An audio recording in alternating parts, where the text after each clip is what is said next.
តថ្ងៃនេះយើងនាំគ្នាទៅលេងហ្គេមខ្មោចដល់សែនរុនធូត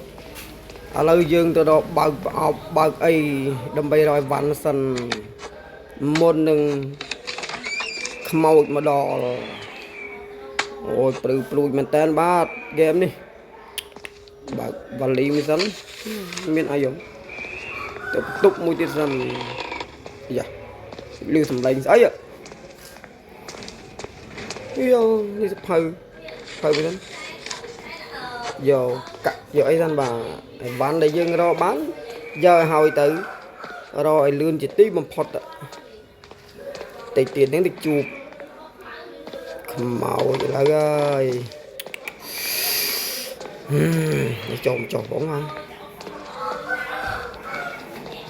អាយ៉ាយោទៅស្រួលទេបងប្អូនទៅស្រួលទេអត់ទៅស្រួលទេអូយមួយហេតុភ្នែកយកភ្នែកមួយទៅបាទភ្នែកនេះសម្រាប់ចុចមើលខ្មោចចង់ដឹងថាវានៅថ្ងៃអូយយើងបើកទូបើកអីដើម្បីរកអីវ៉ាន់ជាងសិនយ៉ានេះមានម៉ាស៊ីនចាក់ឌីសទៀតអូខេនេះបើកបានតោះឥឡូវយើងចូលទៅបន្ទប់ផ្សេងទៀតចូលទៅបន្ទប់ផ្សេងទៀតបាទទៅតោះគ្នាដល់ជួបយាយនឹងវងវាឡើងអានេះបន្ទប់ដដែលឥឡូវយកផ្នែកទៅទៀតឥឡូវយើងចេញទៅវិញហើយបន្តដំណើរទៅទៀតយ៉ាអីលឺសម្លេងអីអូព្រួយមែនតើ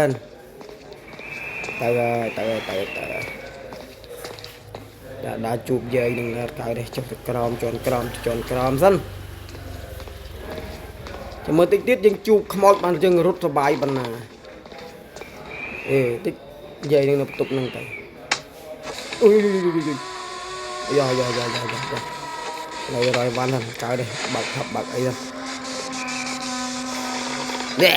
មើលស្អីយោពុំនេះបើកបាន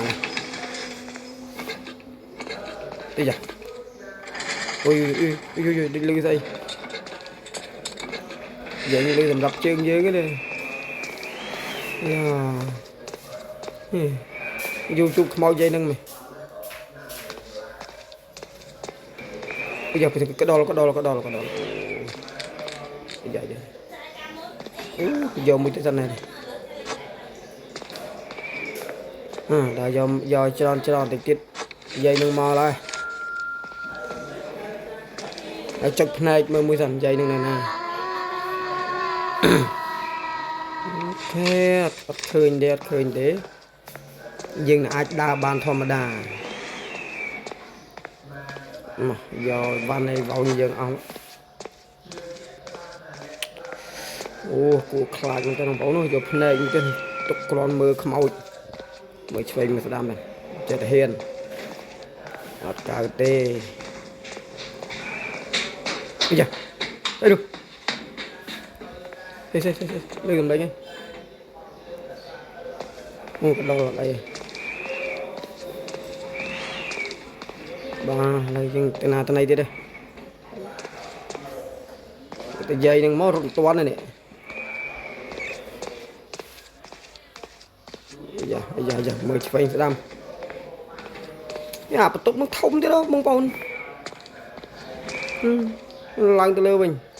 ឡើងទៅលើវិញទេចឹងដឹងយាយនឹង